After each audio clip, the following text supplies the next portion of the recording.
Hello बच्चों, तो स्वागत है आपका अलजेब्रिक एक्सप्रेशन के एपिसोड नंबर 8 में। होप कि आपने एपिसोड नंबर 7 देख लिया होगा, जिसके अंदर हमने कॉमन फैक्टर्स कैसे लिखते हैं और फैक्टराइजेशन कैसे करते हैं उस सब के बारे में पढ़ा था। क्योंकि अब इस वीडियो में हम क्या करने वाले हैं, how to factorise quadratic polynomial. तो ये क्वाड्रेटिक पोलिनोमियल को फैक्टराइज करना है, इसलिए एपिसोड 7 को आपको अच्छे तरीके से बेसिक को समझना, जो आपको एपिसोड 7 में करवाया गया था बेसिक, वो इम्पोर्टेंट है। क्योंकि अगर आपको वो अच्छे तरीके से आता है तो हम इसके अंदर में ज़्यादा प्रॉब्लम्स नहीं आएंगी। तो अब क्या है, क्वाड्रेटिक पोलिनोमियल को कैसे फैक्टराइज किया जाता है। जो ये कंसेप्ट है बेटा, ये क्लास 8th में फैक्टराइजेशन वाला चैप्टर है हमारे पास, चैप्टर 14 उसके अंदर आता है।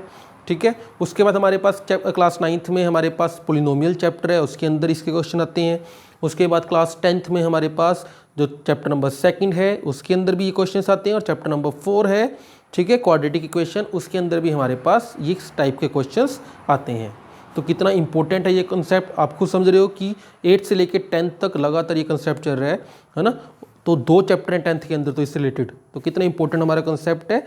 तो फैक्टराइज बहुत इंपॉर्टेंट है करना, ठीक है। क्वाड्रेटिक पोलिनोमियल को बहुत इंपॉर्टेंट आपका ये कॉन्सेप्ट है, और अच्छे तरीके से आप इसको करोगे तो बहुत इजी भी है। ओके, हम जितना इजी वे में इसको कर सकते हैं उतना इजी वे में करेंगे। ओके, इसके अंदर कुछ स्टेप्स हैं, ठीक है ना, वो स्टेप्स को आपने अपने माइंड में रखना है। जब वो आप स्टेप्स अपने माइंड में रखेंगे तो आपको ज़्यादा क्लियर होगा ये क्वेश्चन कैसे करना है। ओके, चलो देखते हैं क्वेश्चन कैसे करते हैं। तो सबसे पहले फर्स्ट क्वेश्चन है हमारे पास, इस एपिसोड में हम 6 क्वेश्चन करेंगे, जिससे आई थिंक कि आपको सब कुछ क्लियर हो जाएगा। ओके, तो सबसे पहले हमने क्या करना है कि यहाँ पर अगर x के आगे कुछ नहीं है तो वहाँ पे हमने 1 लिख देना है। ओके, अगर x के आगे कुछ नहीं है तो आपने वहाँ पे 1 लिख देना है। क्वाड्रेटिक पोलिनोमियल का मतलब क्या होता है, वो इक्वेशन जिसकी हाईएस्ट पावर 2 होती है, ठीक है ना। अगर आपको नहीं पता है तो आपको पता होना चाहिए कि क्वाड्रेटिक पोलिनोमियल या इक्वेशन क्या होता है। वो हमारे पास एक्सप्रेशन गिवन दी होती है जिसकी हाईएस्ट डिग्री, एक ही वेरिएबल गिवन होता है, बस अलग अलग वेरिएबल है तो क्वेश्चन सॉल्व नहीं होगा। एक ही वेरिएबल गिवन दिया हुआ है आपको, और उसकी जो हाईएस्ट पावर दी हुई है वो 2 दी हुई है, और उसको आप इस वे में लिख सकते हैं, तो उसको हम बोलते हैं क्वाड्रेटिक पोलिनोमियल। क्वाड्रेटिक पोलिनोमियल की जर्नल फॉर्म में आपको लिख के दे देता हूँ। उसकी जर्नल फॉर्म होती है ax² plus bx plus c।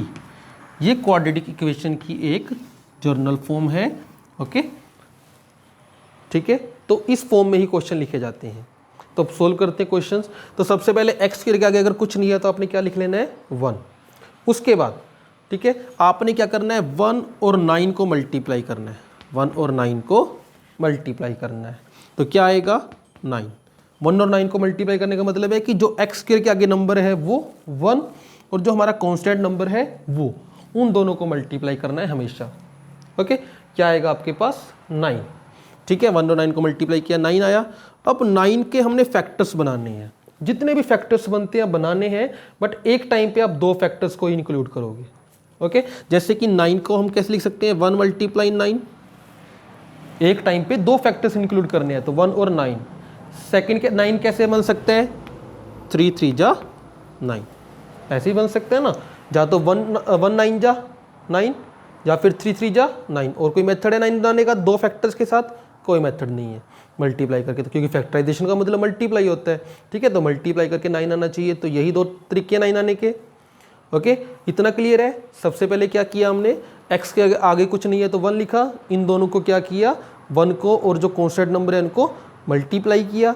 Multiply करने के बाद क्या आया, 9, और जो भी यहाँ पे नंबर मल्टीप्लाई करने के बाद आएगा उसको हमने फैक्टर्स में कन्वर्ट करना है, बट एक टाइम पे 2 फैक्टर्स ही लिए जाएंगे। ओके, ठीक है, तो ये हमने ये कर लिया। अब 9 के आगे किसका साइन है, प्लस का। किसका साइन है, प्लस का। ओके, किसका साइन है, प्लस का। हमेशा कांस्टेंट किसका साइन है, प्लस का, वही साइन देखना है, प्लस का साइन है। तो हम क्या करेंगे, इन दोनों को प्लस करके देखेंगे फैक्टर्स को, तो यहाँ पे क्या आएगा 10, और यहाँ पे क्या आएगा 6। क्या किया, इन फैक्टर्स को प्लस करके देखा, इनको प्लस करके देखेंगे तो क्या आएगा 10, 3 और 3 को प्लस किया तो क्या आएगा 6। उसके बाद आपने मिडिल टर्म देखनी है। मिडिल टर्म में क्या गिवन है, 6 गिवन है, तो 6 कैसे बन रहा है, 3 और 3 को, 6 कैसे बन रहा है, 3 और 3 के साथ 6 बन रहा है प्लस करने पर, है ना। तो हम इसको कैसे लिखेंगे, x², अब चाहे 1 आपको हटा भी सकते हैं, प्लस इस 6x को हम इस वे में लिखेंगे, 3x प्लस 3x। तो ये 3 कहाँ से आए, ये वाले, ओके। बाकी 9 भी एज इट इज़ लिखा जाएगा, ओके। होप समझ में आएगा क्या किया हमने, ओके। अब हम क्या करते हैं, अब इस ब्रैकेट को ओपन करते हैं। भी बाहर प्लस का साइन ही है तो कोई कुछ भी साइन चेंज नहीं होगा।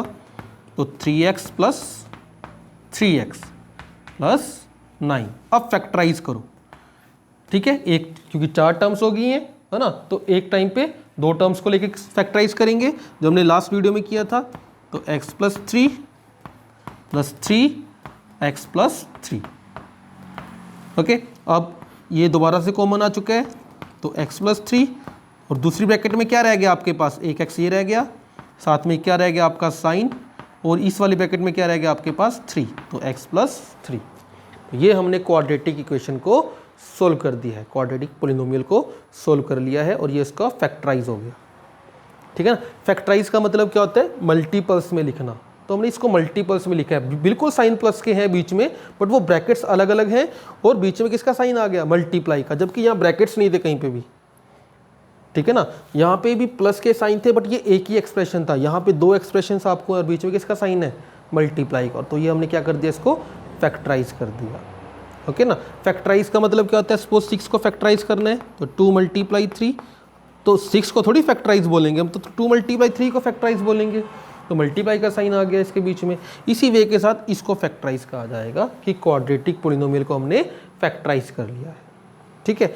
अब ये क्वेश्चन और ये क्वेश्चन दोनों सेम दिख रहे होंगे आपको, बट यहाँ पे साइन किसका है, प्लस का, और यहाँ पे साइन किसका है, माइनस का, ठीक है ना। तो ये क्वेश्चन कैसे करना है, ओके। सेम वही रहेगा कि हमने 1 को 9 से मल्टीप्लाई करना है, ठीक है। उसके बाद जब मल्टीप्लाई करेंगे तो आपके यही फैक्टर्स बनेंगे, है ना। यहाँ पे कांस्टेंट का किसका साइन है, प्लस का। तो हमने क्या करना है, दोनों फैक्टर्स को प्लस करके देखना है कि 6 कैसे आता है। तो 3 और 3 को प्लस करके क्या आएगा, 6। क्वेश्चन बिल्कुल सेम रहेगा, बस थोड़ा सा अलग क्या होगा वो देखो। अब एक्स स्क्वायर, अब जहाँ पे क्योंकि यहाँ पे प्लस था और यहाँ पे क्या है माइनस, तो माइनस ही लगाएंगे। ब्रैकेट के अंदर वही आएगा 3x प्लस 3x, और बाकी सब क्या रहेगा, सेम। ब्रैकेट ओपन करो, क्योंकि ब्रैकेट के बाहर माइनस का साइन है तो अंदर के साइन आपके चेंज हो जाएंगे, जो ब्रैकेट के साथ हैं वो वाले बस। अब फैक्टराइज कर दो, जब इनको फैक्टराइज करेंगे तो यहाँ पे क्या आएगा, x माइनस 3, यहाँ पे माइनस फैक्टराइज करेंगे तो माइनस भी कॉमन लिया जाएगा।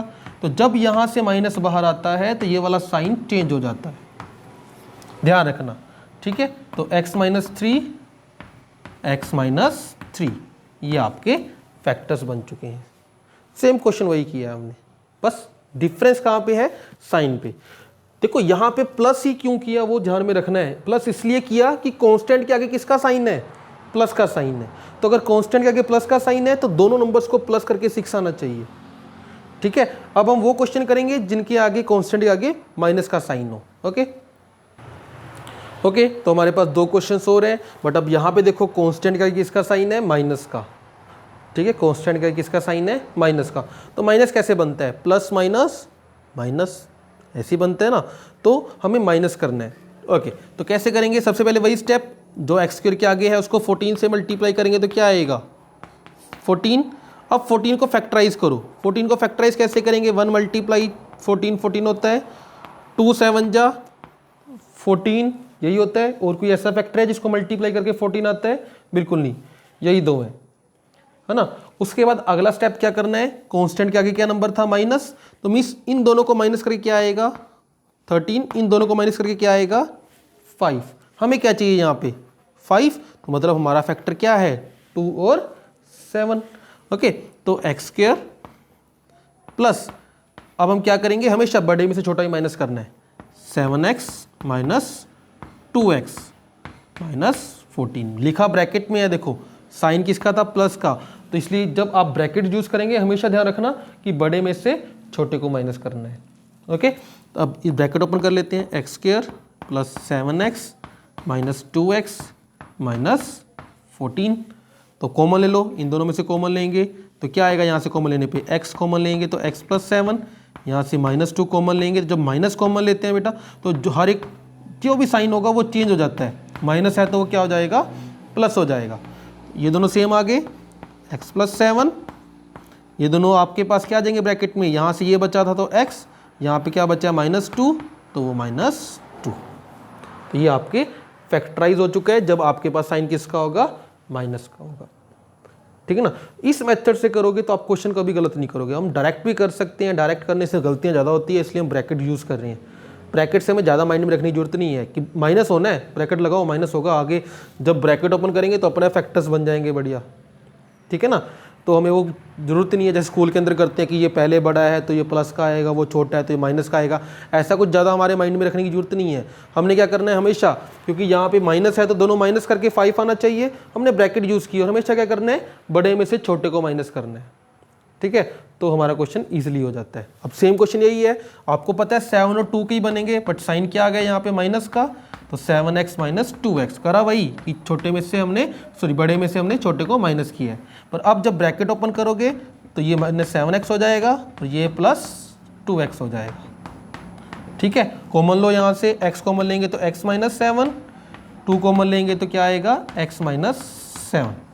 अब क्योंकि यहाँ पे प्लस कॉमन था इसलिए यहाँ पे माइनस चेंज नहीं होगा, और यहाँ पे माइनस कॉमन लिया था इसलिए वो साइन चेंज हो गया था। ठीक है ना। तो x - 7 और x + 2 ये आपका फैक्टराइज है। होप आपको ये सारा समझ में आया होगा कैसे करना था। ठीक है ना। तो फैक्टराइजेशन इजी है, बट इस मेथड से करोगे तो गलतियां बहुत कम हो जाएंगी। तो ये सबसे आसान मेथड है करने का इसका। ओके, तो 2 क्वेश्चन और करते हैं जिसके अंदर x के आगे कोई ना कोई नंबर हम लिख देते हैं यहाँ पे। ठीक है, ताकि आपको वो क्वेश्चन भी ज़्यादा इजी से समझ में आ जाए। ओके, करते हैं नेक्स्ट 2 क्वेश्चंस। ओके, तो हमने 2 क्वेश्चंस और लिख लिए हैं और ये क्वेश्चंस दोनों अब बिल्कुल अलग हैं। ओके, तो कैसे सॉल्व करना है वो देखो। होप आपने पीछे जो 4 क्वेश्चन किए हैं वो समझ में आए होंगे। तो ये इसके अंदर सेम स्टेप फॉलो करने हैं हमने। तो पहला स्टेप क्या है, 2 को मल्टीप्लाई करना है 6 से। 2 × 6 क्या आएगा, 12।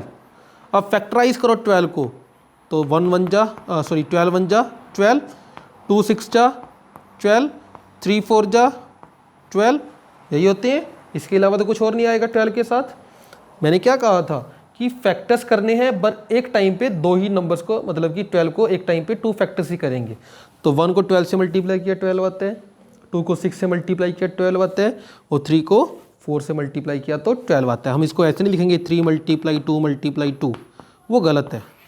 हमने एक टाइम पे सिर्फ 2 ही लेके चलने हैं।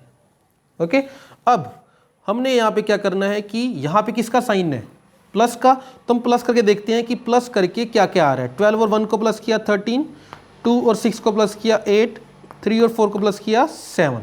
हमें यहाँ पे क्या चाहिए, 8। तो हमारे पास ये फैक्टर है ना, इजी है। अब देखते हैं इसको लिख के, 2y² माइनस रहेगा, 2 और 6 बन रहा है तो 2y + 6y प्लस का 6। अब क्या ब्रैकेट ओपन कर लो, 2y² - 2y - 6y + 6। अब कॉमन ले लो, यहाँ से कॉमन आएगा 2y, तो क्या रहेगा y - 1। यहाँ से क्या कॉमन आएगा -6, तो क्या आएगा y - 1। ओके, तो क्या आ जाएगा y - 1, और सेकंड ब्रैकेट में क्या रहेगा 2y - 6। ये फैक्टराइज हो गया। ओके, तो अगर आपको चारों अच्छे तरीके से आते हैं तो ये ज़्यादा मुश्किल नहीं आएंगे आगे भी। अब ये वाला क्वेश्चन करके देख लेते हैं। कांस्टेंट के आगे माइनस का साइन है, मीन्स ब्रैकेट के अंदर हमने माइनस करना है। अगर यहाँ प्लस का साइन है तो ब्रैकेट के अंदर प्लस करेंगे, अगर यहाँ कांस्टेंट के आगे माइनस का साइन है तो ब्रैकेट के अंदर क्या करेंगे, माइनस करेंगे। ओके, यही आपने ध्यान में रखना है। तो 5 को 12 से मल्टीप्लाई करेंगे तो क्या आएगा 60। इस 60 के फैक्टर्स कर लो, एक तो 1 × 60 होता है, ठीक है। सेकंड 2 × 30 होता है, थर्ड 3 × 20, फोर्थ 15 4 जा 60, ठीक है। 12 5 12 जा 60। देखो कितने फैक्टर्स बन रहे हैं अब, 6 10 जा 60, यही होते हैं। उसके अलावा तो और कोई फैक्टर नहीं आएंगे, आ सकते हैं। बाकी जो भी फैक्टर्स आएंगे रिवर्स चल जाएंगे अब, ठीक है ना। तो यही फैक्टर्स आएंगे, और भी आएंगे 10 6 जा 12 5 जा, पर आएंगे वही सेम, ये रिवर्स चल जाएंगे। ओके, अब हमने क्या करना है यहाँ पे माइनस, तो माइनस करके देखते हैं। माइनस करके हमारे पास क्या आना चाहिए, 11 आना चाहिए। यहाँ माइनस करेंगे तो 59 28 17 11, ये आ गया 11। तो मीन्स 4 और 15, तो कैसे लिखेंगे 5y² प्लस, मैंने कहा था हमेशा बड़े में से ही छोटे को माइनस करना है, तो हम क्या करेंगे 15y - 4y - 12। ब्रैकेट ओपन कर दो, 5y² plus 15y minus 4y minus 12 common ले लो। 5y कॉमन आएगा तो क्या आएगा y प्लस 3, यहाँ से -4 कॉमन आएगा तो क्या आएगा y प्लस 3। तो क्या आ गया आपके पास common factor y plus 3, 5y minus 4। Okay, तो वैसे तो देखो मैं एक एक दो दो क्वेश्चन करके भी काम चला देता, ठीक है ना, बट एक एक दो दो क्वेश्चन करने से ना कंसेप्ट सारा क्लियर नहीं होता। कॉन्सेप्ट क्लियर कब होता है, जब हम अलग अलग सारे क्वेश्चंस कर लेते हैं। तो 1 बाय 1 अलग अलग क्वेश्चन करने से हमारा कंसेप्ट ज़्यादा क्लियर होता है कि हाँ यहाँ पे माइनस था तब क्या किया, यहाँ पे प्लस था तब क्या करना पड़ा हमें। ओके, तो इसलिए हम ज़्यादा क्वेश्चंस करते हैं, इसलिए मैंने 6 क्वेश्चंस करवाए, अदरवाइज 4 क्वेश्चन करवा के काम चला देते। बट 4 क्वेश्चन से ज़्यादा कंसेप्ट आपके क्लियर नहीं होंगे, बट आखिरी 2 क्वेश्चन, इन दोनों क्वेश्चन से ज़्यादा क्लियर हुआ होगा कि हमने कैसे किए हैं, है ना। तो हमेशा ये ब्रैकेट के साथ क्वेश्चंस करो क्वाड्रेटिक पॉलिनोमियल्स वाले, तो कभी गलत नहीं होंगे। ओके, तो इस एपिसोड में इतना ही। ओके, नेक्स्ट एपिसोड हम क्यूबिक पॉलिनोमियल को कैसे सोल्व करते हैं वो लेके आएंगे। उसके अंदर 2 क्वेश्चंस ही करेंगे क्योंकि वो काफ़ी बड़े बड़े क्वेश्चंस होते हैं। ओके, तो बट सेम होता है, उसके अंदर आपको डिवाइड करनी आनी चाहिए क्यूबिक पॉलिनोमियल के लिए। ओके, और आपको ये क्वाड्रेटिक इक्वेशन को सोल्व करना आना चाहिए। तो क्यूबिक पॉलिनोमियल भी बहुत इंपॉर्टेंट कंसेप्ट है क्लास 9th और क्लास 10th के अकॉर्डिंग। ओके, और क्लास 8th में आपके पास ये एक्सप्रेशन को क्वाड्रेटिक पॉलिनोमियल को सोल्व करना आना चाहिए। ओके, मिलते हैं नेक्स्ट वीडियो में, तब तक आप अपना ख्याल रखें। Okay, bye bye.